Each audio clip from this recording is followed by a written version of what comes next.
Tracy, I usually do an introduction, but that's in post show, I guess. I do the recording of this show. Yep. I want to thank you very much for doing this. It's greatly appreciated and so quick too.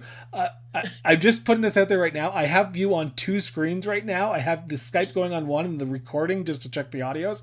So I'm Okay. looking at myself, but I'm looking at you as well. Okay. All right. Good. So, That's great. my first question, I gotta get this out of the way because we're in this pandemic right now. How is life being with COVID-19 right now? Well, you know what? The beauty of being a writer is that lockdown is our usual métier, right? So, like everyone else is losing their shit, and I'm thinking, like, this is my everyday life. What is wrong with you people? But yeah, it's a serious situation, and family wise, we have a couple of people in the house who, are borderline for possibly getting it really badly. So we want to be careful. We don't want anybody getting sick.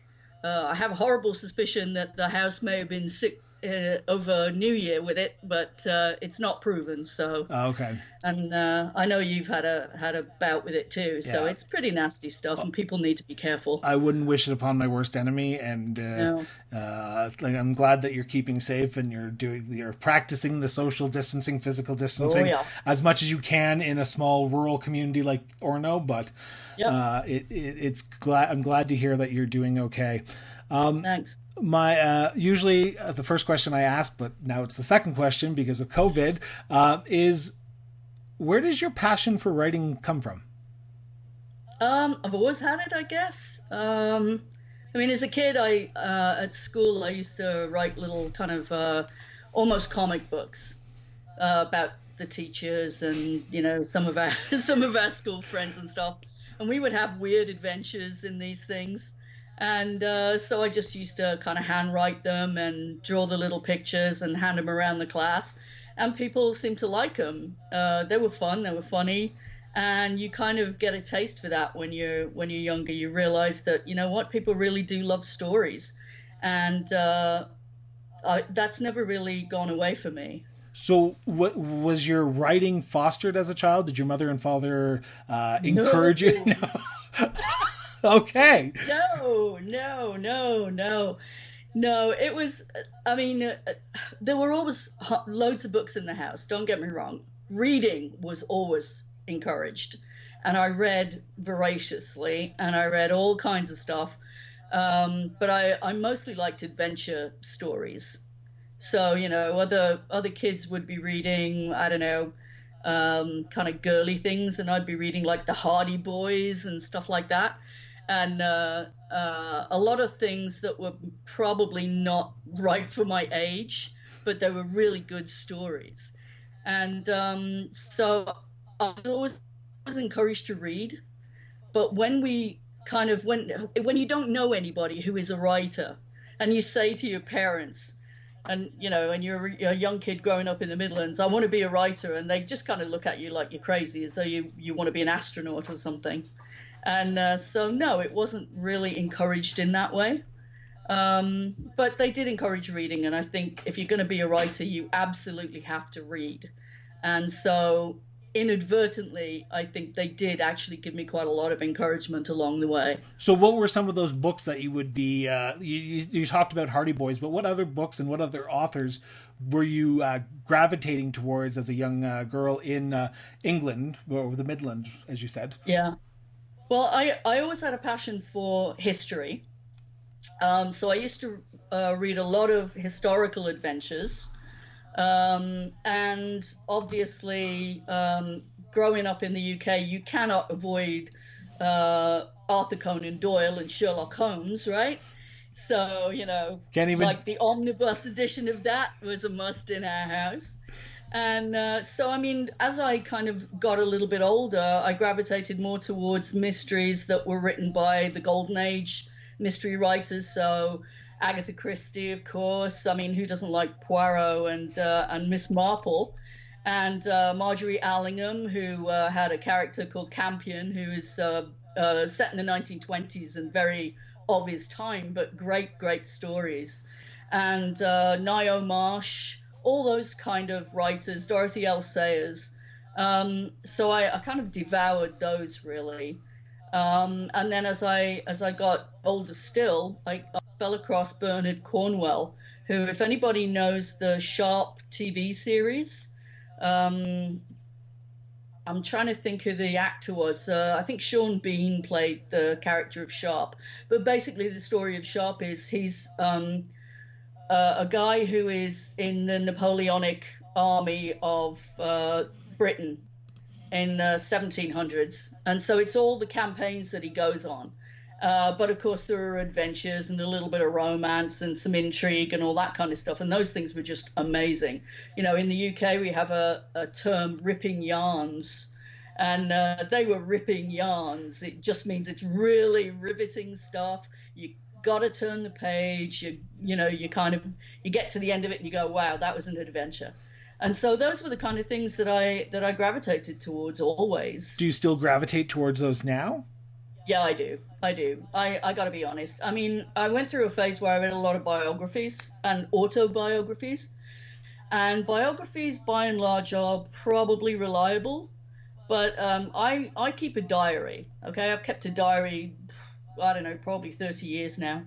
And when you keep your own diary, you realize how much bullshit there is in an autobiography. So I kind of, you look at the kind of public persona and then you read their autobiography and you go, these two things are not the same. So I gave up on autobiography pretty early on in the game because it was like, you know what, I understand that this is your reading of what you've been through, but it's not what the rest of us saw. Well, it's not even them reading it, it's their ghostwriters reading it if you're reading political autobiographies. Exactly. That's the other thing, right? I mean, how many of these things have been ghostwritten by people? Because I'm assuming Justin Trudeau did not sit down and write Common Ground all by himself, okay? Come on, if you give him the right crayon, anything is possible. You never know. You never know. You never know. I'm never going to run for politics again, so come on, I can say these things now. Politics, man. Now we're on dangerous ground. Oh, Donald Trump. Oh, please. I just had another interview a few minutes ago, and that's why I was running late. And it said Donald Trump, and the person said, "We don't talk about DT in this conversation at all." It's like, okay. But back to books. What authors are you like? Are you finding the gradual decline of people reading books? Let's start with that one first. They always have said over the last probably 20 years, the book is dead. Okay, the novel is dead. And then you look at all of the transition there's been from bricks and mortar books to downloading books to now audiobooks are a big thing. And so the novel is never dead because, again, people always need stories. People always want to know, another existence that they maybe don't have, or to just be taken out of the existence that they've got by the story that you're going to tell them. And so in terms of book sales, I think bricks and mortar stores have probably been quite badly impacted. If you walk down the high street, there are very few independent bookstores anymore.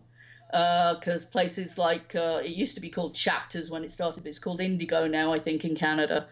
And Barnes & Noble in the States, and of course the Great Zon, which I'm not going to badmouth because my stuff is exclusively on the Great Zon. So, but I mean, I know from my own buying that I buy probably 5 times as many books now as I did 10 years ago. And I do that because I can download them straight away. So I put them on my phone, I put them on my laptop, I can read them anywhere, like if I'm on the train or whatever. And of course, the other thing that being able to read your books electronically is nobody else can see what you're reading. So, 50 Shades of Grey, nobody is embarrassed. Well, I'm embarrassed for you for reading that, but anyway, we'll just leave that. I wasn't going to go there, but now you mention it. But you know what? God love her, she's made millions, and I wish I was in that category. But yeah, I mean, like the thing that struck me about that in terms of shaming, if you want, was when they brought out the adult editions of Harry Potter, because I love Harry Potter, right? Like that was my childhood growing up. That was what my school was like. They all wore those weird gowns, and you stood up when they came in the room because you were terrified of them. Regrettably, we didn't do magic, but hey. Didn't you? But when the Didn't books you? came out, Pardon me? yeah, well, when the books came out, and they came out, I bought them in the kids edition because I found them in the UK first. And then when they came out in the adult edition, I bought them all again. So, because I could download them and put them on my electronic devices, and nobody knew I was reading a kid's book. So, going back to your youth, did Yeah, you? when the dinosaurs were on the Earth, you mean? You said it. I didn't. I was going to say you look a lovely 29. That's all I'm putting I out just there. thought I'd get in there before you, Um, as we know each other of old. you said you wrote comics for your kids in class. You said you've kept a diary. Did you write short stories as well and just keep them secret because your Yes. mother and father didn't foster that side of you? Oh, I have hundreds and hundreds of notebooks filled with some of the worst short stories you will never see. But it's a training ground, right? And the first time I think I got an inkling that I might be able to do it adequately was I wrote a short story, and the only way I can describe it is when I'd finished it, it felt like I'd taken a raw piece of metal and I turned it into a nice shiny round ball because the story all came together, and it was an interesting story, and it was like, okay, there is a form to this. You don't just take a lump of clay and kind of throw it on the table and go, there's my creation. You have to mold it. And that was the first time I got an idea that there was going to be some work involved in actually becoming a proper writer, if you like. But I think everybody that writes anything, whether you publish it or not, if you keep a diary, if you write short stories and put them in a notebook, you're a writer because you're telling a story. Is the Diamond and Dorn series your first published work? Um, they're my first novels, First yes. novels. I years ago I had some poems published. I've written for magazines and things, but And the Orno kind of Weekly Times. and the Orono Weekly Times. Let's not forget the Orono Weekly Times, an august publication, still going after umpty years in spite of our efforts. So yeah. Uh, Yes. So I wrote lots of articles for the newspaper, wrote magazine articles about, cars, motor cars that I'd owned and stuff like that. So a lot of kind of real stuff. But it wasn't until quite late on, after life had stopped intruding and I didn't have to kind of adult quite so much, that I actually sat down with a novel and see if I can actually finish it. And that's the interesting part about your story is you moved from England to Canada in the late 90s, Yep. right? Yep. Late 95. 95 you moved there. And you know nobody. You start writing your poems, you start writing for magazines, you start writing for newspapers. And then in 2015, 2015 I believe is when you first Yes, published that's your right. Yeah. first book. So Yeah. let's talk about that first book. When you sat down the first time, you said, I need to write a book and I'm going to write a book that's going to get published. What was that? And do you remember that moment for you yourself? Yeah, I do, because we have a phrase in England that I think Canadians understand, which is, it's time to piss or get off the pot. And so it was, if I don't do it now, I'm never going to do it. And, my age is not a secret. In 1995, when I came over, I was 35. It was 20 years before I had enough space and enough confidence to decide that I was actually going to try to write the book. So, I mean, for years up until that point, I'd been kind of toying with things and trying stuff out, and nothing seemed to work. And then I took of all things, a script writing course. And the thing that the script writing course taught me was about beats. And anybody who knows anything about writing knows that beats are the sections of a story that allows you to condense the different parts of a story in your own mind in maybe 3 or 4 sentences. So every story pretty much is done in 3 acts, so a beginning, a middle, and an end, if you want. And the beats for the screenwriting course gave me the idea of or the structure, if you want, that you need 3 beats in the first part, 3 beats in the second part, and then 3 in the final part to bring the story home. And what that did was condense my thought about what I wanted to write, because before that it was all over the place. I hadn't got a clue. I mean, I knew I wanted a story. I knew I'd got something in my head. There were characters leaping up and down and saying, pick me, pick me. but it was like, well, I can pick you, but I don't know what I'm going to do with you when I've done that. And so I had to learn all that before I could actually produce a structure that a framework that I could hang that story and put those characters into. So the script writing course was actually the first moment when I thought, you know what, I can do this. So what year was that? What year was the script writing course? That was probably 2013, because it took me 2 years from that point until when the book was finished in 2015 to realize, on paper, what it was that I had in my head, and to make sure that the structure was strong enough to hang the story on. So that was a tough couple of years. So, but I was really glad that I took the time with it. So what's harder for yourself, character development or story development?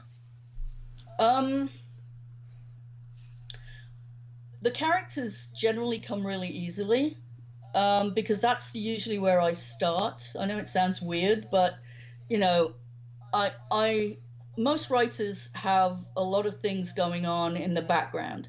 So, we sit there staring into space and looking like we haven't got a clue. But inside, we're thinking of things we've seen in the news, or something we watched on TV, or something that actually happened to us. And thinking, how can I use that? That's great. So I want to use it, but I don't know where I'm going to use it. And where my starting point usually comes for bringing all that together is I can be, making a cup of tea or ironing a shirt. That doesn't happen very often, by the way. Or, anything. And I get a line of dialogue. Like it can be 2 lines, or it can be a whole conversation between 2 people. And I don't know who the 2 people are, but the conversation is really intriguing. So at that point, then I write it down, like find every writer says, oh, keep a notebook in your back pocket and a pen. First of all, your notebook always goes walkabout and your pen never works. So you scrat around until you find the end of back of an envelope, and you find something that you can write with, even if it's an eyebrow pencil, and you jot down what just popped up in your head. And then that has to sit and ferment. And sometimes it ferments for quite a long time, and sometimes it's really quick. And you'll think, I know who these people are. I know the situation they're in. And those things that I was thinking about that are great ideas to throw into the mix are where I'm going to put them. And it goes from there. And they always say there are 2 kinds of writers. There are the planners and the pantsers. I happen to think that there are a lot more kinds of writers than that. But most writers, I think, are a combination of the 2.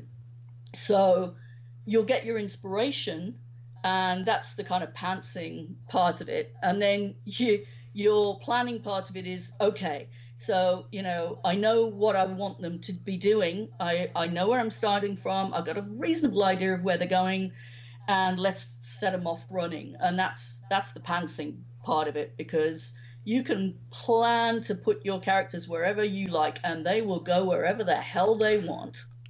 And it's the weirdest experience. So when you started the actual writing your first novel in 2013, did it come easily? Like you said, were you just finding that you were putting pen to paper or fingers to keyboard? I'm not sure how you wrote it out the first time, but was it easy to was it just a natural succession of beginning, middle, end, or did you have to go back and go, okay, nope, this didn't work, I'm going to do this over again? Or did you just hope, write the whole novel first, and then start cutting it like like I do when I write articles? Yeah, hope is what most writers run on, I think. And True. so yeah, so I mean, I knew what the characters were going to be for the most part. One or two extra characters leapt up that I wasn't expecting, that I had to kind of fit in somewhere because I knew they had to be in there. I just didn't know where they fit. And my usual method hasn't really changed from the first book to the most recent ones, which is I try and power through the first draft to get the story down. And then you leave it for, I don't know, I don't leave it very long because if I leave it too long, I lose the thread. So I leave it for about a week. I go do something else, and then I'll come back to it. And you read through it and you go, this is terrible. you know, which it is, right? And it's supposed to be. Oh, if it's good the first time, you've done something wrong. If it's good the first time, you're blowing smoke up your own backside, basically. Yes. So, you have to kind of really sit yourself down and go, okay, I know there are holes in this. It's either too short or it's too long or it sags in the middle, or I've got a character in here who is doing nothing. Like, my ego said, this is a great character, you should put him in there. And they're just swanning around, just getting in the way and not being useful at all for pushing the story forward. And so because my books are they're almost entirely character driven. If the characters aren't behaving the way you expect them to behave, one of two things is happening. Either you have started writing a story that you didn't know you were going to be writing, but is better than the story that you were going to write, or you're trying to shoehorn somebody in there that doesn't belong in there. And so then the trick is to figure out which of those it is. And so Mad Men, for instance, came really quickly in terms of the story because So for those who are listening, Mad Men is your first novel? Mad Men is the first book. Okay. This one here. I just happen to have here. Look at that. I ordered mine 2 weeks ago and it still hasn't arrived. Yes. Because the Zon has this whole COVID-19 thing going on and everything's going to be delivered in May. Well, you know what? On that subject, as it is International Book Day today. Happy International Book Day. Yeah. It's almost as though you planned it. Totally. You can, if you go to my website, you can actually download Mad Men for free, the full book. And that'll give you an idea of what the stories are about, and if you like more, then you can get more from Amazon. But that was the first book, was Mad Men, and I knew that the first thing that happens in the book is a real incident, and it happened in May 1886. In Chicago. And that's why the series is set in Chicago, really, is because that first incident took place there. And it was a real incident. And it shocked me because I thought I was pretty good at history and I knew quite a lot of history. And when I uncovered this, I'd never heard of it before. And so I thought, well, you know what? Let's make that the adventure that these guys are going on. And so that's how the whole kind of central mystery, if you like, was created for that book. But in between times, I'd been trying to work out who the characters were going to be. And going back to this script writing course, I wrote a whole script about a guy who goes to a mining town in Arizona in the 1870s to uncover the mystery of a whole bunch of missing people. And I couldn't make it work. It was one of those things that got shoved in a drawer because, like, the guy I chose as the hero was a complete waste of space. I mean, he was useless, had no personality. I couldn't even think of a name for him. And so I shoved it in the drawer. But also in that script were a couple of cops in Chicago who were at the beginning of the investigation, because they were the ones who stumbled across the first crime in what turns out to be a chain of crimes. It's not giving too much away to say that. And so while I'm battling, trying to get this Arizona story going, in the back of my mind, I've got these two characters going, hey, pick me, pick us, and it's like, what the heck, will you just shut up? I'm trying to write a book here.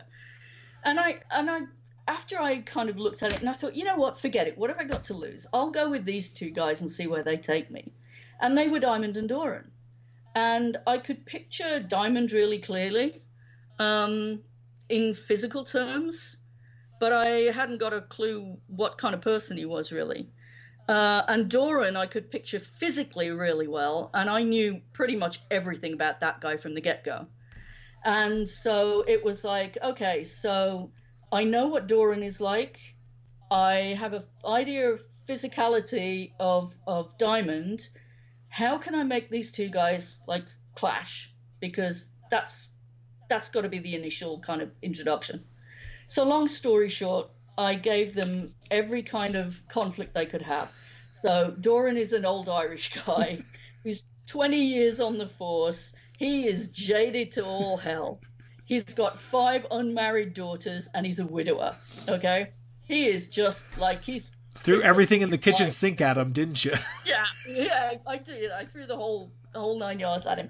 And then I gave him an explosion in the middle of his police department that killed and injured so many of his officers that he was short-handed.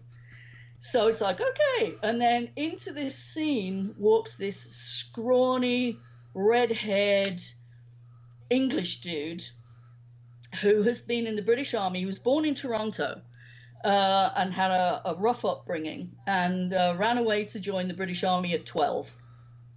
And he'd been in the army for a good few years, and then he gets invalided out as the only survivor of his regiment. And he's looking for another home, because the army was his home, basically. And so somebody suggested the Chicago Police Department were looking for cops. So he's a rookie in the Chicago Police Department, and he's foisted on Doran. So Diamond is English. He's a young guy, which Doran resents. He's eager, which is really annoying. And he's a Protestant, and Doran is a Catholic. And there were just so many points that you could give them, right? So I've got to ask the question before you go on. Are these based on somebody? Because it sounds like these just did not come out of nowhere. Well, this is the thing, right? I mean, you would think. I mean, I don't know where Doran came from, to be perfectly honest. The name Doran is a family name. Okay. And so that's where that name came from. And Diamond was kind of a tricky one, because I wanted something that was going to give people the idea that he was a good guy. And so, you think of things like, I don't know, Robbie Stone or Steve Steele. And it's like, Jesus, no, I'm not doing that. And Arthur is a good, solid English name, King Arthur and all that. He's a hero and all that kind of stuff. And I thought Diamond is a gem, quite literally. And also hard, because the only thing you can cut glass with is a diamond, right? Yeah. So that kind of gave him a little bit of an edge. And physically, I made him look like my kid. So when you were explaining it to me, I was like, this sounds like Chris to a T. Yeah, right. I don't think I've ever told him that, by the way. So if he sees this, he's going to kill me. If he just tell him to subscribe to the podcast, and he can listen to it in 2 weeks' time. That's right. Yeah. Yeah, you're going to ask me now what it's worth not to let him see it, right? No, never. Wink, wink. So you've written Mad Men, and you've written 5 others with the Diamond. Yeah, I think we're up to like book 5 now or something. I mean, once I've written them, I kind of forget how many there are. So. So the sequence is Mad Men was the first. The second one is called Poison. For some unknown reason, that goes really well in India, and I'm a little concerned they might be using it as some kind of a manual of some sort. I hope not. The third book is called Vendetta, and the fourth book is called Tontine. And then there is a little sort of Christmas short story, which is a story that is the bridge between Tontine and the next book in the series, which is going to be called Treason. And in between times, I took one of the characters from Mad Men and gave him a couple of adventures of his own. And that's the And Drew so McMillan? that's the Drew McMillan character, yeah. So in Mad Men, because they need to follow somebody who knows both Diamond and Doran, Doran goes to an old friend of his who is a Pinkerton agent in Chicago and asks him if he will follow this guy. And it was only supposed to be a kind of small part, and it came out really well. And so the thought that I had was, this guy is too good to waste. And so I went back to my Arizona story, and I put Drew McMillan in there. And it was like, it came alive. It was suddenly, that story had been waiting for that character. So the Drew McMillan stories are 16 years in time before the Diamond and Doran story. So Okay. Diamond and Doran So they're a set in prequel. 1886, and the Drew McMillan stories start in 1870. And it's Drew McMillan as a young Pinkerton agent. And the first book, which is called Argent, the one set in Arizona, is his first case, his first solo case. So let's talk about finishing that first novel, Mad Men. Yeah. What was that like for you? When you actually got it all done, you were happy with the content. Who did you first give it to say, make sure this isn't just a pile of crap? Like, tell me it's good before I go and publish it. Well, I have a few good friends and people with great grammar and who are voracious readers in the same kind of genre of stuff. And I gave it to them, and a couple of them had some suggestions, and one of them came back and went, okay, like the manuscript when they gave it back to me was covered in red. And it was like, oh my God, like, do I have to rewrite all of this? And she went, no, but I want you to read through the notes, and I want you to tell me what you agree with and, you know, what you don't agree with, because it's, you know, it's good in its bones and it will work, but it can be better.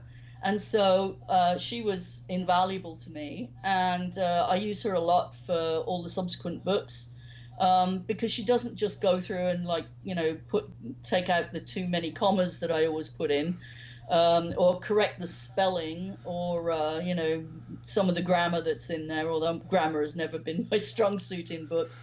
But she also will read the book with a reader's eye and say, you know what, this just flags like crazy in the middle, and you need to do something about that. Because the middles are always the hardest part of a book, really. You know what the beginning is, you know what the ending is, how do you combine the two, right? Well, two things kind of happen. I mean, you usually know what the beginning's going to be, and you have to hook people in the first few pages, otherwise they're not going to finish the book. And you have to finish strong too, otherwise they're going to be disappointed, right? But in the middle, always, I don't care who you are, I don't care whether you're Hilary Mantel or whether you're Neil Gaiman, or you lose your way sometimes, because when the characters are kind of taking you off at a tangent, and you follow down some of these roads and they don't go anywhere, you kind of lose your confidence a little bit, and you have to backtrack and go, okay, that didn't work. Did the original idea work better? And then go from there. Neil Gaiman actually had a really good analogy for this, for the middle part of a book. And he said, it's like driving down a country lane at night with one headlight on. So you can see a little bit ahead of you in your story, but you can't see the whole way. Okay. And sometimes you will come to a bend in the road without, like realizing it. And if you're not careful, you're going to skid right off. So, and that's a very good way of describing the middle of a book. Sometimes it can be like wading through treacle to get to that end bit where you can kind of close it all off.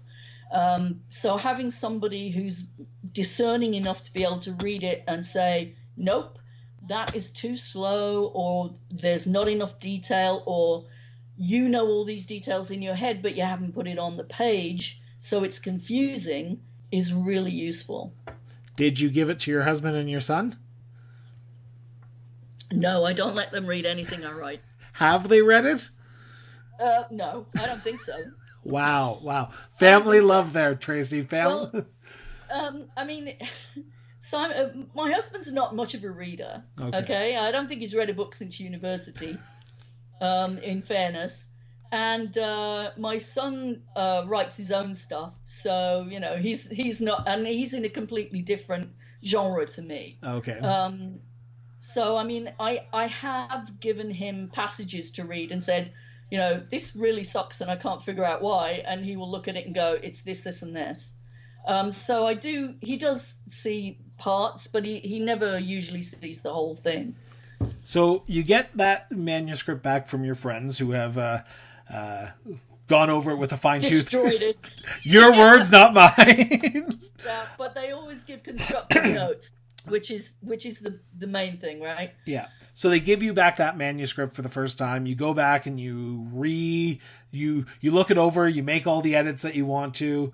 Yeah. I'm assuming you're ready to publish at this time, and this is early 2015. Yep. So this is early 2015. So Well, it's probably about the middle of 2015 because I think the book actually came out in December, if I remember okay, rightly. I thought it was October. The other thing was, when do you put it out, right? So, Christmas time people buy books, and it sounds mercenary, but timing is everything sometimes, especially with the first book. And so I think it was December when it was published, but it was pretty much finished by the summer of 2015. So self-published, right? Yeah. Oh, yeah. Self-published. Through Amazon. So you put it out there for the world, because that's a big leap, right? For someone who hasn't had that much international exposure, I would say, but you never know. Yeah. The Orno Weekly Times does go to a few countries. Were you hesitant when you first hit that button to publish it, or were you like, you know what, I'm happy, I'm content with this? Was there a nerve that you had? In terms of whether I thought the story was ready to go, I was. Because you always can tinker with a story. It's like a painting, right? But you put one stroke on a painting and you've ruined it. And it's the same with a book. I'll just add an extra chapter and then the book just goes. Yeah. So it was like, you know what? I'm content. I told the story I want to tell. I've introduced the characters I want to introduce, and I hope that it's an interesting enough story for people to want to read cover to cover. And I put it out there, and what was your initial thought? What did you think was going to happen? My initial thought was, I finished it. I finished a book. I was actually just really happy with myself that I'd managed to start it and finish it. It was a completed story, because the mountain to climb was, can I actually write a full novel? And I did that. I achieved that. And then in pretty short order, when people started to order it and read it, and then I was getting comments back saying, wow, this is good, I really enjoyed it, when's the next one coming out? It was like, next one? What next one? Well, that's what I wanted to know. How did the other books come about? Because you wrote your book, you're happy, you're content, I'm assuming. I was happy, I was done. Now everyone's like, we want more. Yeah, exactly. Well, this is the problem when you create a set of characters which has an afterlife. Okay, I mean, all my characters live every day in my head. Sometimes it gets really noisy in there. And so what I created in Mad Men through Doran and his little family of 5 daughters was a whole bunch of other stories that could be told. Because these women all had to have jobs, because they couldn't live off their father. They had to make their own way. So they all had jobs. They all had different personalities. They were all living in the same house. And anybody who's got sisters knows what it's like to live in a small house with 4 or 5 women, all kind of with their own personalities and their own needs and their own, kind of eccentricities, and it was just too exciting to not to explore in a way. And of course, then you got the other thing of Diamond is a young guy, and he accidentally meets one of Doran's daughters, in spite of Doran trying to keep them apart, and that sparked something else. And so, then you've got the will they, won't they kind of thing going on. And people wanted to know what happened to them. And it was like, well, I know what happened to them in my head, but I haven't thought about putting it on paper. And so it was like, well, you know what? I've got to write another book and kind of move these people along. Yeah. And about that, yeah, most authors that I've listened to interviews with, they always are afraid to write the second book because they're never sure if it's going to be better. Like J.D. Salinger is the one that comes to my mind, right? He's always afraid that if he wrote a second book, it would not be as good as his first. So did you have that fear when you were starting your second book? Well, let's face it. I am neither J.D. Salinger nor am I J.K. Rowling. So I think it was Dennis Lehane has a quote from years ago where he says, write like nobody gives a shit, because guess what? Nobody gives a shit. I guess so. I guess that's the perfect way to say it. So it was like, you know what? I'm going to write like nobody gives a shit. People have asked me what happens to these characters. I'm just going to put it out there. And if people want more, then there might be another one, but we'll see. So I never set out to write 5 books about these people. I set out to write one book for my own satisfaction. And then people started to pick up on it, and they wanted to know what was happening with these people. And then I wanted to know what happened to these people. And they have grown from the first book, from Madman, to the latest book, which is, I guess the Christmas book would be the latest book, but that's a short story. The full book is Tontine. And they have moved along. Things have happened to the daughters. Things have happened to Diamond and Doran. Things have happened to Drew McMillan and to a few of the other characters that are in there that reoccur. So it kind of took on a life of its own, I guess, is the way to describe it. And was the second book easier to write than the first? The second book, which was Poison, took me, I don't know, maybe 4 months. Wow. Start to finish. It came that quickly because the story came quickly. Because one of the things that I do a lot of is research, and I read a lot of history, and I read a lot of true crime from way back when, kind of the Jack the Ripper kind of stuff. I love all that gory stuff. And Chicago's had some really interesting criminals over the years.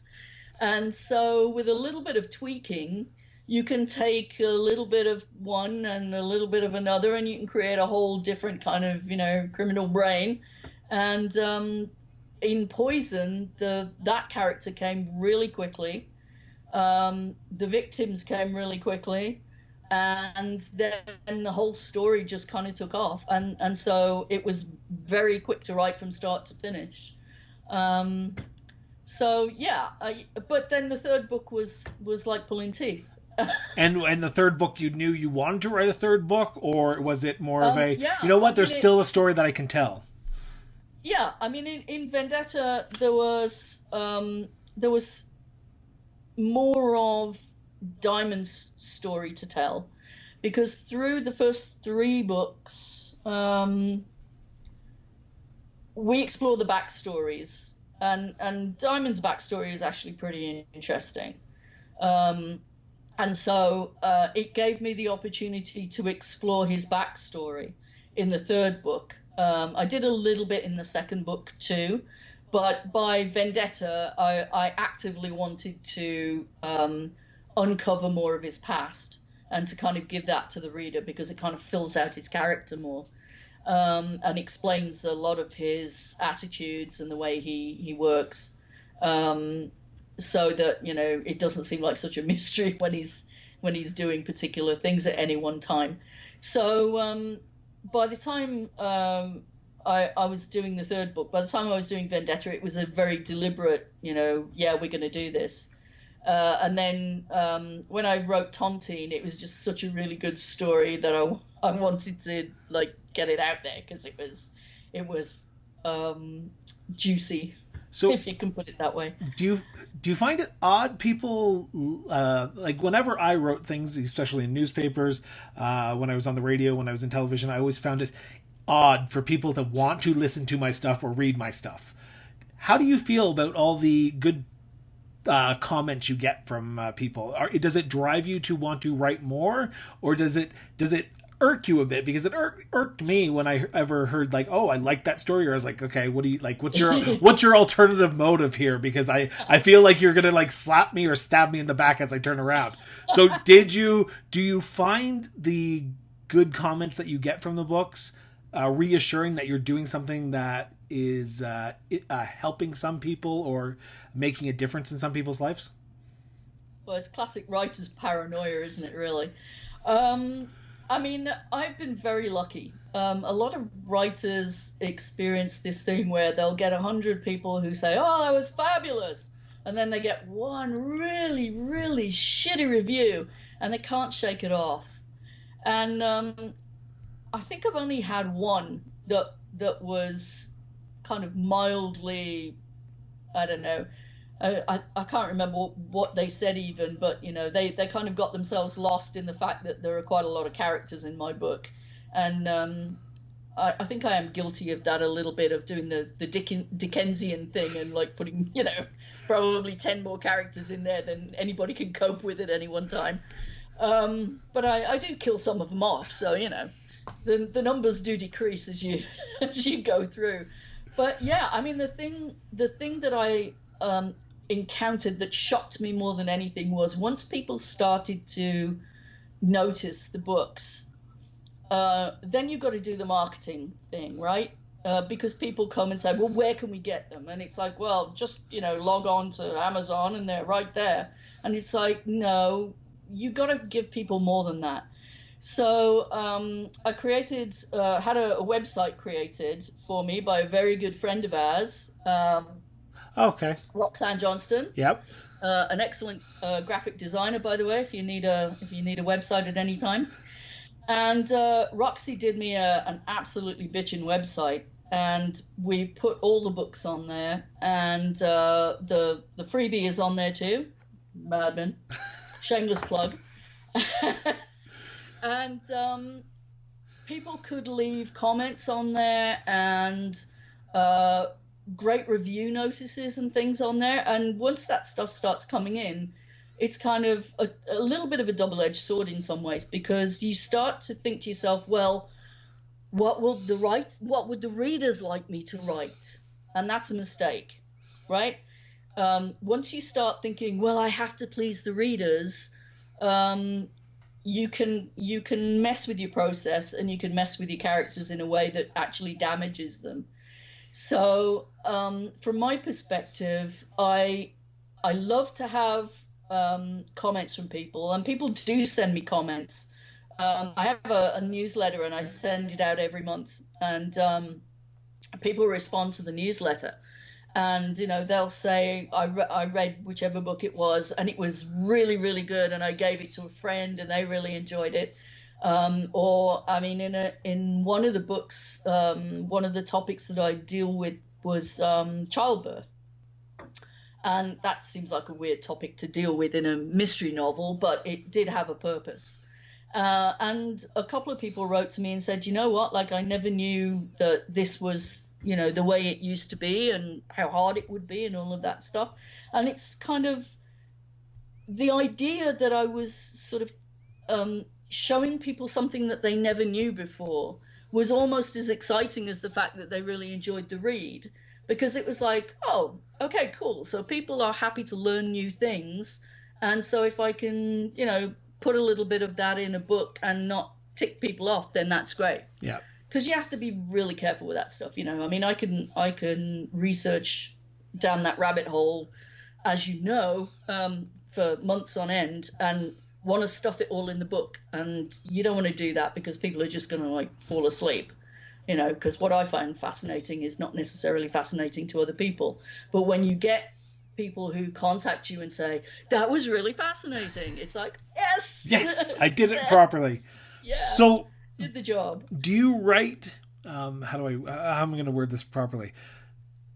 Do you still find writing enjoyable with now that people are wanting you to do more and continue the storyline to tell the story, or are you finding it more daunting because you're now like, okay, I don't want to piss off the readers and I want to keep them engaged?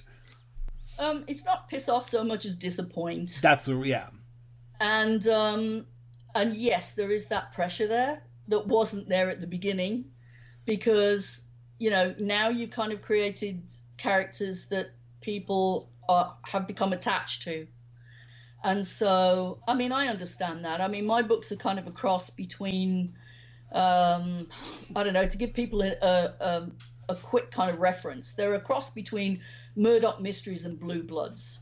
Okay. Okay. So, a cop family in the 1880s, with all the things that come with that, the pressures and the joy and the dangers and everything. And I know I need to be true to that because that's where it came from.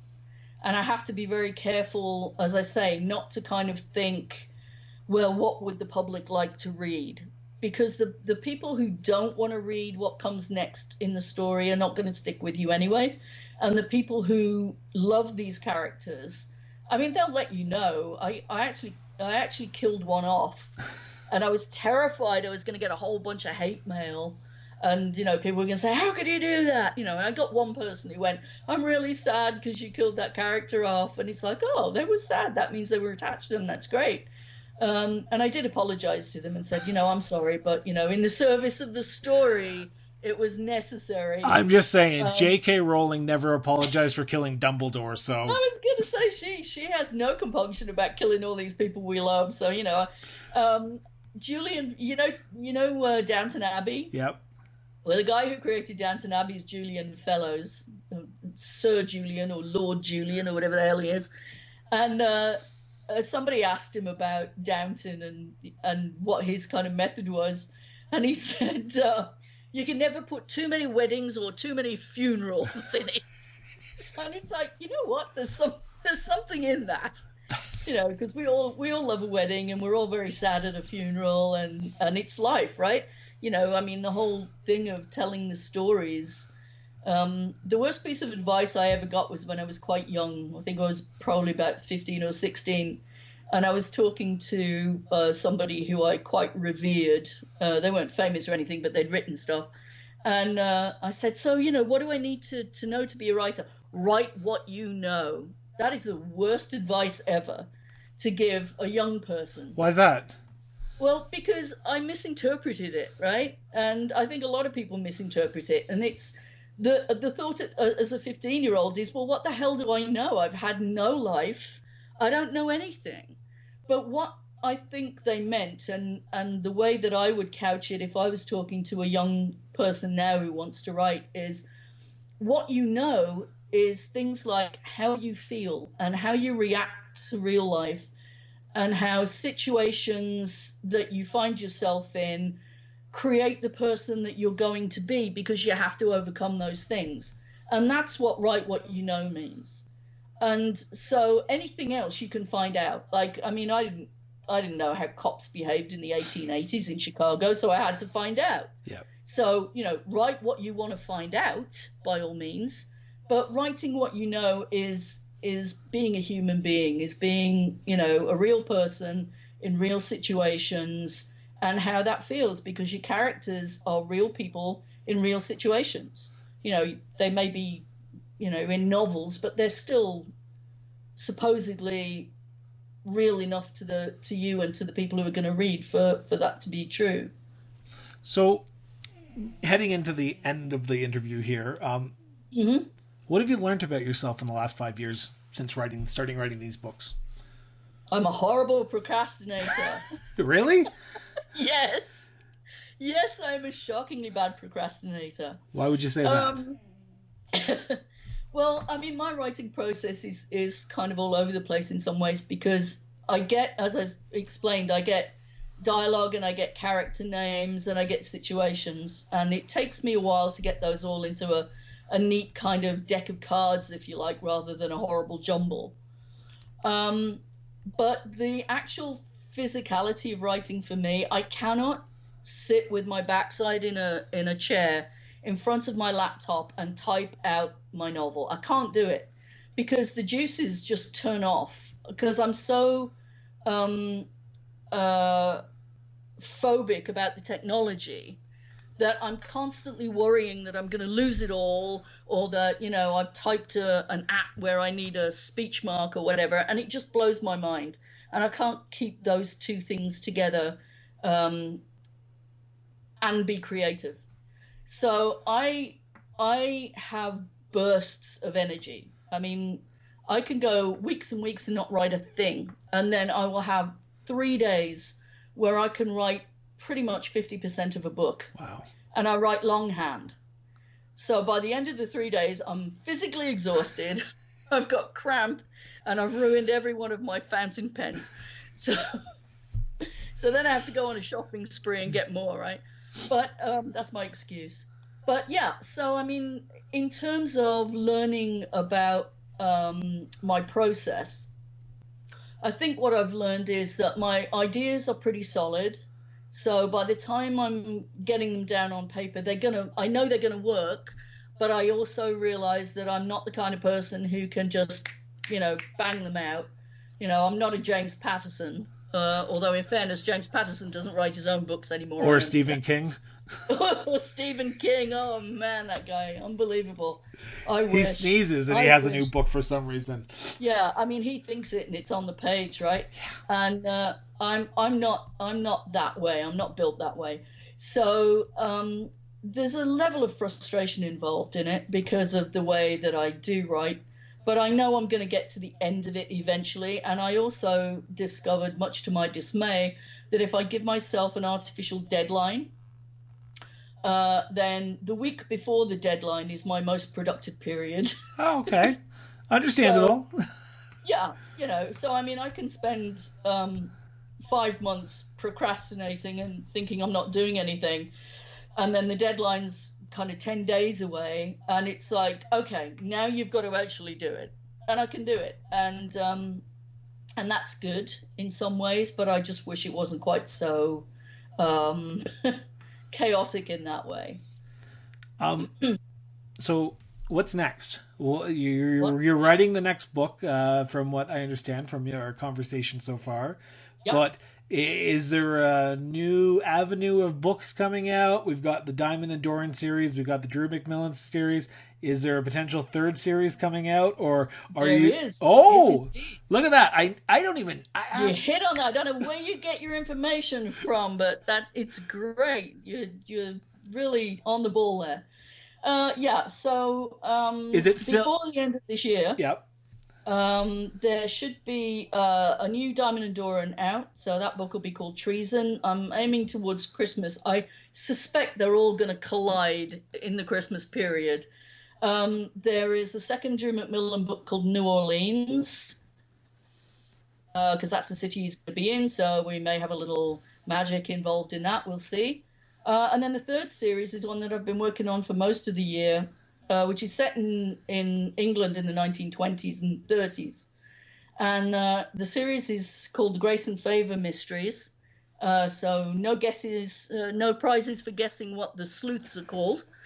And I and wonder. so yeah, I wonder. So the idea behind Grace and Favor is um, we have a cop and we have a socialite, and they have a shared passion, and they don't know each other before um, the thing that brings them together happens. But once they do know each other, a few fireworks start, and we go from there. And so that I have plans for that to be a series of sorts. I'm not sure how far out it will go, but I'm probably going to take them from, I think they start in 1924 or 1925, and I'll probably take them to 1939, depending on how it's received. If people hate it, then obviously one book will be enough. But we'll see. So I've got to ask the question, though. Is this like a Marvel Cinematic Universe? Like all of them are connected in the same world? Like we're expecting the Diamond, Dorian, Drew McMillan? No, I don't think we're going to go there. I mean, I probably could actually, because Diamond's got a family, and they're going to continue. So at some point their paths may cross. Who knows?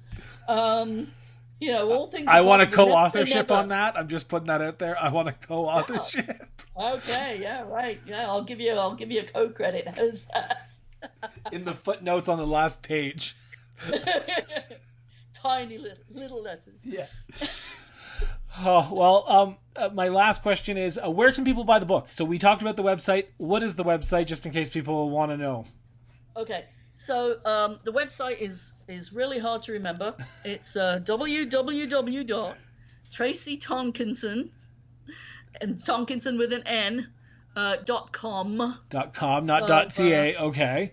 Yeah, I wrote it down somewhere. Presumably you'll stick it on the end of your podcast. I certainly will. If I send you the details. Yep. And they can buy the books on there as well?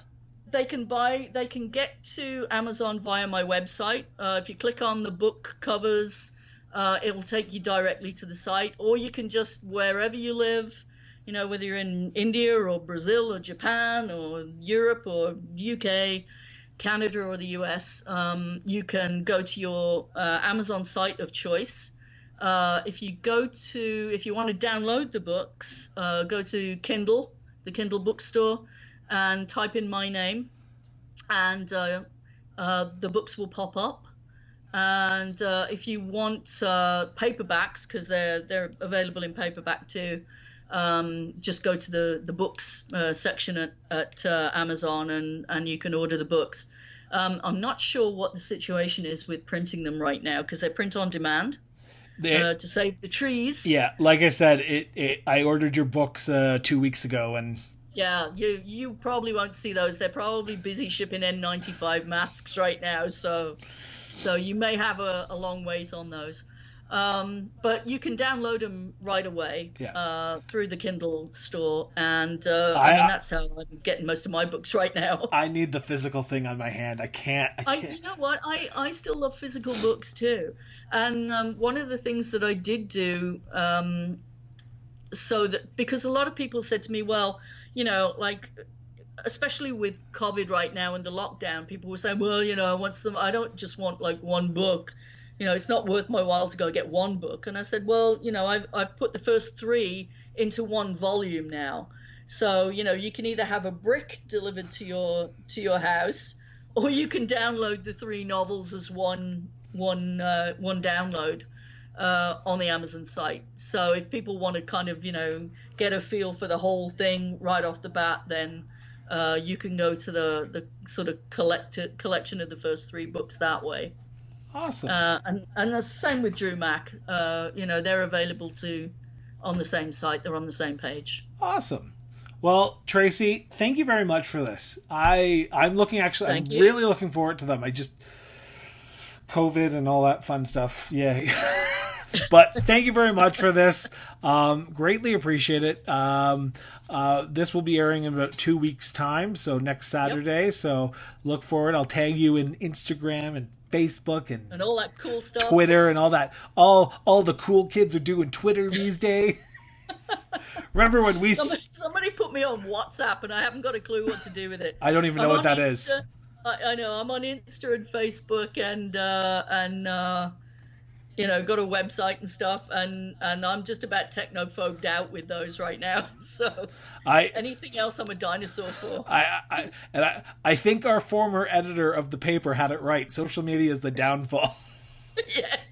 Yes, it's bringing down society one website at a time, isn't it? Really? Yes. Anyway, thank you very much for this. I'm going to sign off, and then I want to chat to you for a second.